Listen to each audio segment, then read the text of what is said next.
पित्ते में पथरी क्यों बनती है? सबसे पहले तो मुझे ये बताएं, इतना कॉमन स्पेशली ख़वातीन, क्या वजह डॉक्टर साहब? जी अस्सलाम वालेकुम। आपने बड़ा ही हसास टॉपिक छेड़ लिया आज। पित्ते की बेसिकली हर 4 में से एक खातून को पित्ते की पथरी होती है। ख़वातीन बेचारी। ठीक अच्छा। है, तो इसकी रीज़न जो बुक्स ने लिखी हुई हैं वो 40, फर्टाइल, फैटी और फीमेल, ये चार तो जो बुक्स पूरी दुनिया में जो स्टैंडर्ड हैं, ये ख़वातीन के हिस्से में ही बदकिस्मती से ये बीमारी आई है। लेकिन ये भी ख़वातीन के हिस्से में आई है, लेकिन मेल्स में भी ये बीमारी कॉमन पाई जाती है। ठीक है, और अगर मेल को पित्ते की पथरी हो तो वो ज़्यादा कॉम्प्लिकेटेड होती है। आप इसकी रीज़न पूछना चाह रही हैं, तो रीज़न में जो हमारी डाइट कोलेस्ट्रॉल डाइट है, चिकनाई वाली चीज़ें हैं, जिस पे अफान साहब ने इतने लोगों को इतना मोटिवेट किया कि वो सब लोग अब समोसे से इतने डरने लग गए हैं अफान की। ऐसा ही है। तो जितनी भी ये हमारी कोलेस्ट्रॉल डाइट्स हैं, बेसिकली ये एक मेन रीज़न है पित्ते की पथरी होने की।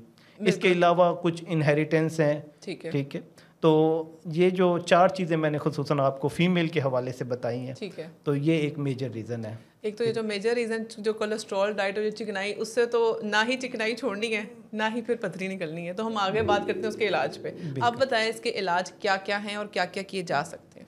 पित्ते की पथरी बेसिकली जिस तरह मैंने आपको शुरू में बताया, हर 4 में से एक खातून को पित्ते के अंदर पथरी मौजूद है। ठीक है, तो जिसको पित्ते की पथरी की सिम्टम आ जाएं, अलामात आ जाएं, इसकी अलामात क्या होती हैं?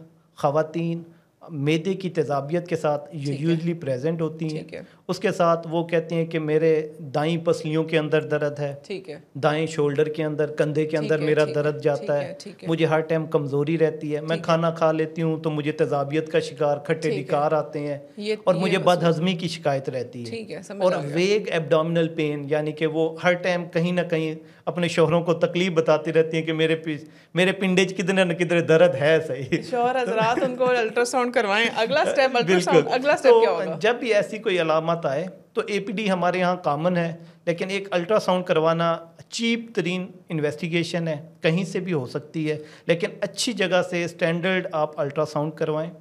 ठीक है, मैं एक चीज़ ऐड करूँगी अल्ट्रासाउंड के बारे में, खाली पेट। जी बिल्कुल, खाली पेट सबसे बेहतर है, सुबह जाकर करा लें। सुबह निहार मुँह आप एक अल्ट्रासाउंड करवाएं।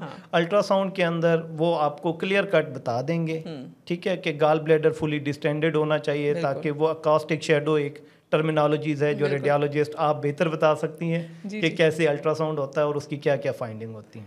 बस आपने खाली पेट जाना है, बाकी रेडियोलॉजिस्ट बता देगा कि पथरी है। अच्छा, अब पथरी निकल आई, अब बताएं कि इसका सर्जरी इलाज है या कोई हकीमी नुस्खे, या आप कोई दम शम कर दें बस ठीक हो जाए, पड़ी रहे, बड़ी होने दें, कुछ ये भी तो चीज़ें चलती है ना। हम हकीमों को कभी नहीं रोक सकते, उन्होंने हर जगह पे टांग अड़ानी है, वो हर चीज़ का उनके पास एक इलाज है।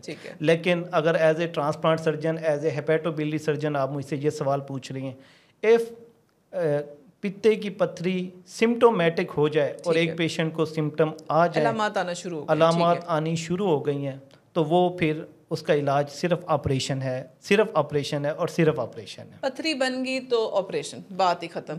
अब ऑपरेशन की किस किस तरह के ऑपरेशन आए हुए? पहले इसका जो ऑपरेशन होता था वो वही रवायती ओपन मेथड होता था, वो 2000 तक पाकिस्तान में भी मोस्ट कॉमन चलता रहा है। चीरा लगाते थे, 8-10 टांके लगते थे, और पेशेंट हफ्तों उस दर्द के अंदर रहा करता होता था, चीरे का दर्द और खिंचाव का दर्द। अभी इतनी ज़्यादा लेप्रोस्कोपिक आम हो चुकी है, तो गोल्ड स्टैंडर्ड भी लेप्रोस्कोपिक कोलिसिस्टेक्टमी है। छोटे से 4 कट लगते हैं, वहाँ से 1 से कैमरा जाता है, 2 से सर्जन के इंस्ट्रूमेंट जाते हैं, और उसी से वो पित्ता काट भी देते हैं और निकाल भी लेते हैं बाहिफाजत तरीके से, और साफ़ सुथरा ऑपरेशन होता है। 24 घंटे के अंदर पेशेंट घर में चला जाता है डिस्चार्ज होके।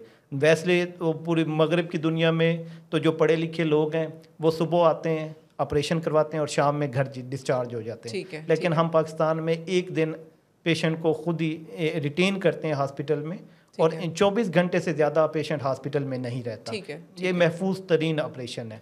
इसके अलावा अभी रिसेंटली आपको पता होगा रिबोटिक सर्जरी ने पाकिस्तान में इन हो गई है, तो आजकल रिबोटिक सर्जरी भी सेफ तरीन एक तरीका इलाज है। ठीक है, पित्ते की पथरी आप रिपोर्ट से भी करवा सकते हैं। आप रिपोर्ट से भी करवा सकते हैं। वो इसमें मैं एक मिसकंसेप्शन है, लोगों को लगता है कि रिपोर्ट ऑपरेशन कर रहा होता है, ऐसा बिल्कुल भी नहीं है। उसमें भी ऑपरेशन सर्जन ही कर रहा होता है, लेकिन वो रिपोर्ट को हैंडल कर रहा होता है। सर्जन अपने हैंड पेशेंट पे यूज नहीं कर रहा होता, वो मशीन को यूज कर रहा होता है सर्जरी के लिए, लेकिन कर सर्जन ही रहा होता है। तो अब हम इसका एक अखज़ ये करते हैं कि जब पित्ते में पथरी बन जाए तो आपने इंतज़ार नहीं करना, इलेक्टिव प्रोसीजर है, आप वक्ती जाएं, अपनी डेट सेट करें कि हम इस टाइम पे जाके ऑपरेशन कराते हैं, उसको प्लान करके करा लें ऑपरेट। कोई कॉम्प्लिकेशंस नहीं, कोई कुछ नहीं, अच्छी जगह पे प्रॉपर जगह पता करके जाएं, प्रॉपर क्वालिफाइड लोग हों।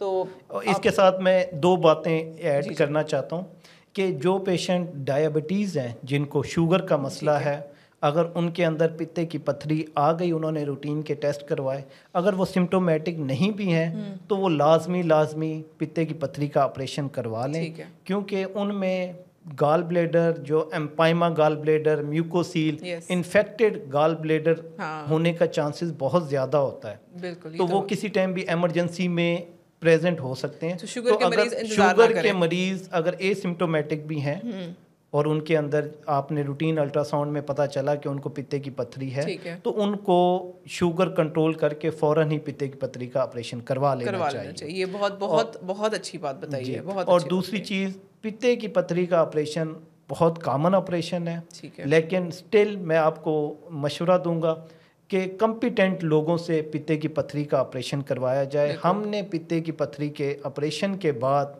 लोगों को ट्रांसप्लांट होते हुए भी देखा है उसकी कॉम्प्लिकेशन की वजह से, और मौत के मुंह में जाते हुए भी देखा है कि वो खून की नालियाँ, बाइल डक्ट सारी क्लिप कर देते हैं जो अनस्किल्ड पर्सन होते हैं। नो डाउट ठीक है, स्किल्ड हैंड्स में करें तो ये सारी कॉम्प्लिकेशंस अवॉइड हो जाएंगी। और वो बदकिस्मती उसमें दूसरी चीज़ ये होती है कि एक उनसे गलती हो जाती है तो वो गलती छुपाने के लिए खुद ही दोबारा से उस ऑपरेशन को दोबारा करते हैं और वो गलती पे गलती करते जाते हैं। अगर कोई ये सर्जरी के अंदर कॉम्प्लिकेशन ये पूरी दुनिया के अंदर रिकमेंडेड है, मॉर्बिडिटी, मॉर्टेलिटी सर्जरी का हिस्सा है। अगर कोई ट्रेनी, कोई अनट्रेन्ड सर्जन या कोई अर्ली जो सर्जन ट्रेन हो रहा है या प्रोफेशनल मेरे जैसे से भी अगर पित्ते की पथरी के दौरान कोली करते हुए सीबीडी इंजरी हो जाती है, अगर वो खुद कॉम्पिटेंट है तो फिर भी उसे कॉल फॉर हेल्प करनी चाहिए और उसे खुद से उसको दोबारा डील नहीं करना चाहिए।